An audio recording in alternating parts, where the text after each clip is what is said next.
Hello everyone, welcome back to tell. ఈరోజు Saturday కాబట్టి మనం తెలుగు సెంటెన్సెస్ని ఇంగ్లీష్లోకి ఎలా ట్రాన్స్లేట్ చేయాలో నేర్చుకుంటాం.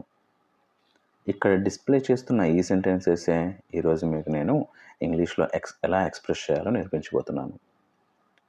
నేను ప్రొవైడ్ చేసిన సెంటెన్స్ చూసే ముందు ఒక్కసారి మీరు వీటిని ఇంగ్లీష్లోకి ట్రాన్స్లేట్ చేయడానికి ఫామ్ చేయడానికి ట్రై చేయండి. ఎన్ని సెంటెన్సెస్ మీరు ఓన్గా ఫామ్ చేయగలిగారో కరెక్ట్గా కామెంట్స్లో మెన్షన్ చేయండి. నేను కూడా చూసి హ్యాపీగా ఫీల్ అవుతాను. So let's get in to our today's class.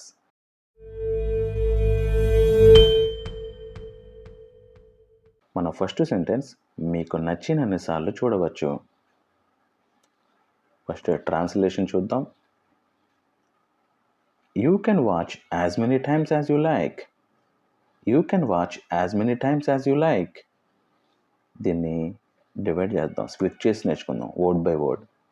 మీకు నచ్చినన్ని అంటే as many as you like. సార్లు టైమ్స్, చూడవచ్చు కెన్ వాచ్. దీని మొత్తాన్ని కంబైన్ చేసి ఫామ్ చేస్తే you can watch as many times as you like అని ఫామ్ అవుతుంది. ఈ సెంటెన్స్ ఎలా ఉంది? ఏదో ఎవరికో మనం ఏదో ఒక దానికి పర్మిషన్ ఇస్తున్నట్టుగా అనిపిస్తుంది. నెక్స్ట్ సెంటెన్స్ నాయకత్వానికి ప్రధాన లక్షణం నిజాయితీ. నాయకత్వానికి ప్రధాన లక్షణం నిజాయితీ. ట్రాన్స్లేషన్ చూద్దాం. Integrity is the key characteristics of leadership. Integrity is the key characteristics of leadership. అలా దీన్ని వర్డ్ బై వర్డ్ స్ప్లిట్ చేసి చూద్దాం. నాయకత్వానికి ఫర్ లీడర్షిప్ ప్రధాన లక్షణం కీ క్యారెక్టరిస్టిక్ నిజాయితీ, ఇంటిగ్రిటీ. సో మొత్తాన్ని కంబైన్ చేసి సెంటెన్స్ ఫామ్ చేస్తే integrity is the key characteristics of leadership. ఈ సెంటెన్స్ ఏదో ఒక హానెస్టీ యొక్క ఇంపార్టెన్స్ని మనకి తెలియజేస్తూ ఉంది. ఇది నిజాయితీ అనేది ఒక లీడర్షిప్కి ఎంత ఇంపార్టెంటో తెలుస్తుంది. నెక్స్ట్ సెంటెన్స్ మీరు ఖచ్చితంగా మా దగ్గరికి తిరిగి వస్తారు. ట్రాన్స్లేషన్ చూద్దాం.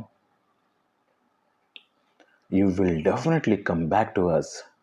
You will definitely come back to us. Word by word తీసుకుంటే మీరు ఖచ్చితంగా you will definitely మా దగ్గరికి to us తిరిగి వస్తారు. will come back మొత్తాన్ని కంబైన్ చేస్తే you will definitely come back to us అని ఫామ్ అవుతుంది. దీంట్లో మన కాన్ఫిడెన్స్ని మన హోప్ని ఖచ్చితంగా తిరిగి వస్తారు అనే ఒక కాన్ఫిడెన్స్, నమ్మకాన్ని, ఒక ఆశని ఈ సెంటెన్స్లో కన్వే అవుతుంది. నెక్స్ట్ సెంటెన్స్ నువ్వు ఇక్కడి నుండి వెళ్ళిపోవడం మంచిది. ట్రాన్స్లేషన్ చూద్దాం. It's better for you to leave from here. Word by word split చేద్దాం. నువ్వు అంటే యూ, ఇక్కడ నుండి ఫ్రమ్ హియర్ వెళ్ళిపోవడం మంచిది. Leaving is better. కంబైన్ చేసి మొత్తం సెంటెన్స్ ఫ్రేమ్ చేస్తే it's better for you to leave from here. ఇది ఎవరికో మనం ఈ ప్లేస్ను వదిలేసి వెళ్ళడం మంచిది అని చెప్పేసి సలహా ఇస్తున్నాం లేదా సజెషన్ ఇస్తున్నాం.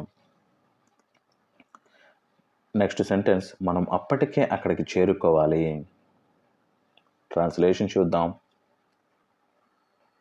We must have reached there by then. We must have reached there by then. మనం అప్పటికే by then అక్కడికి చేరుకోవాలి. must reach there. ఇది ఒక కండిషన్ని, ఒక టైం బౌండ్నెస్ని మనకి కన్వే చేస్తుంది ఈ సెంటెన్స్ అనేది. ఇలా ఈరోజున్న ఈ 5 సెంటెన్సెస్ని మనం ఇలా ట్రాన్స్లేట్ చేయాలి. ఎన్ని సెంటెన్సెస్ మీరు సక్సెస్ఫుల్గా ట్రాన్స్లేట్ చేయగలిగారో మీ కామెంట్స్లో మెన్షన్ చేయండి. I will be very happy for that. So that's for today. Signing of.